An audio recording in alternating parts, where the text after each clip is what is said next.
I don't even know where to begin with this Fight Island business. The first fight hasn't even taken place yet, and the drama's been in full swing for about a week now. Kamaru Usman and Gilbert Burns got cancelled, and the UFC was forced to find a replacement fight on less than 1 week's notice that's to take place on the other side of the planet in the United Arab Emirates. In a last-ditch Hail Mary attempt to save the event, miraculously, the UFC got Jorge Masvidal to step up on less than a week's notice, and now the element of intrigue of the Fight Island in this entire event has just increased exponentially. It's funny because at first, when Dana White said he secured an island to hold the fights, it was almost seen as being a silly concept. But that silly concept is quickly turning into a seriously compelling event. We aren't there yet, but all indications are that Dana White and the UFC are going to seriously deliver on this thing. It's so hard to notice because we're right in the thick of this madness going on in the world right now. But the circumstances that brought this event into existence is ridiculous. And in 5 years, when we look back at this Fight Island endeavor, we're going to be looking back at a seriously unparalleled historical event. What more can be said about Gamebred? After 17 years as a professional mixed martial artist, it was year 16 when his career skyrocketed to new heights of fame and success.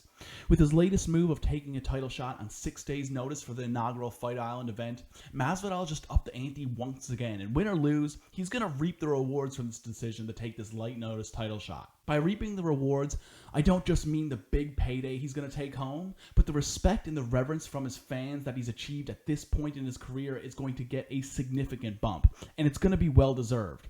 But if Masvidal shows up on 6 days' notice and wins the welterweight championship, look out. For hardcore fans who have been following his career since the beginning, seeing Masvidal get his due and then some is incredibly gratifying. Seeing him take that success to another level would be pleasing to many. He is in very tough against the ultra-dangerous Usman, but being perfectly willing to throw himself to the fire and accept the consequences no matter what the result is one of the very qualities that has brought Masvidal his recent success.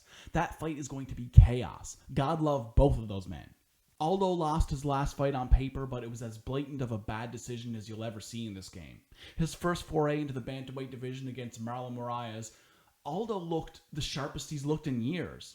I do suspect he has some sort of lower body injury that causes him to not to be able to throw as many kicks as he used to, but the speed and the aggressiveness that Aldo came out there with was Aldo circa 2010. But Piotr Yan is one of the scariest individuals on the UFC roster right now.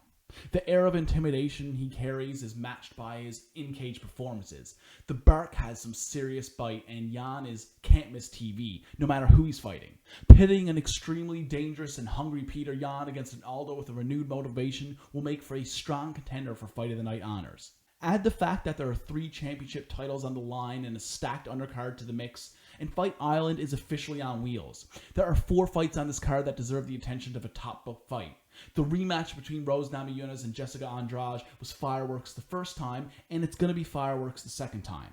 The other rematch on the card between Volkanovski and Max Holloway is likely to be a continuation of the last fight, which served up some seriously top-notch theatrics and a total crowd pleaser. At this point, everybody's made it safely to Abu Dhabi in preparation for Saturday night. I know we've seen fights in the UAE before, but I do really wonder how much the climate has an impact on these fighters' performances. For anybody who's been paying attention, for the people over there with boots on the ground on Fight Island, it's apparently impossibly hot. And while I haven't seen anybody outright express their concerns about the heat in relation to how they'll fight, I get the impression it's something that's weighing heavily on all their minds. But hey, it can't all be perfect, I suppose. The fact that we're even having fights at this juncture is nothing short of phenomenal. I do feel for all the fighters and their teams because as incredible as Abu Dhabi seems to be, I'm not sure how comfortable it is over there for everybody right now. But none of that is going to matter come Saturday night because this card is too stacked to fall flat. There are any number of things you could focus on about this card, but at this time, all I can think about is Jorge Masvidal doing what he did and inserting himself into the picture on short notice in heroic fashion. This man has made all the right moves over the past couple of years inside of the cage and outside of it.